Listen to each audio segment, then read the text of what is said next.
મે મહિનામાં માત્ર વરસાદનું ટ્રેલર જૂનમાં મચાવશે અસલી તાંડવ, હવામાન વિભાગની ચેતવણી। દેશમાં મુંબઈ સહિત અનેક શહેરોમાં ભારેથી અતિ ભારે વરસાદ પડવાનું શરૂ થઈ ગયું છે, જ્યારે કેટલાક વિસ્તારોમાં છૂટોછવાયો વરસાદ પડતા લોકો અસહ્ય બફારાથી પરેશાન થઈ ગયા છે। જો કે હવામાન વિભાગની લેટેસ્ટ ચેતવણી કહી રહી છે કે મે મહિનામાં પડી રહેલો વરસાદ માત્ર ટ્રેલર છે। મેઘરાજાનું અસલી તાંડવ તો જૂન મહિનામાં જોવા મળશે। ભારતીય હવામાન વિભાગે કહ્યું કે આ વખતે કેરળમાં 8 દિવસ પહેલા એટલે કે 24 મે ચોમાસું પહોંચી ગયું છે। ચોમાસાની વહેલી એન્ટ્રીથી છેલ્લા 16 વર્ષનો રેકોર્ડ તૂટી ગયો।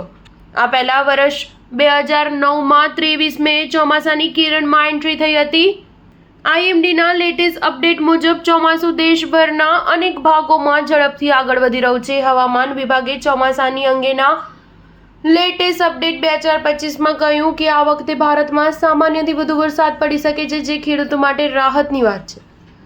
હવામાન વિભાગે આ વર્ષે દેશમાં સરેરાશ 106% વરસાદ પડવાની સંભાવના વ્યક્ત કરી છે। તેમાં માત્ર 4% ઉપર અથવા નીચેનો તફાવત હોઈ શકે છે। ગત વર્ષે સરેરાશ 105% વરસાદ પડવાની આગાહી કરવામાં આવી હતી, જ્યારે સરેરાશ 104%થી વધુ વરસાદ પડ્યો છે, તો તેને સામાન્યથી વધુ વરસાદ પડ્યો હોવાનું માનવામાં આવે છે। દેશભરમાં 87 સેન્ટીમીટર વરસાદ પડવાની પણ શક્યતા વ્યક્ત થઈ છે। હવામાન વિભાગ અનુસાર 96%થી 104% સુધીનો વરસાદ સામાન્ય મનાય છે। 90%થી ઓછો વરસાદ ઓછો અને 90થી 95% સુધીનો વરસાદ સામાન્ય કરતાં ઓછો મનાય છે।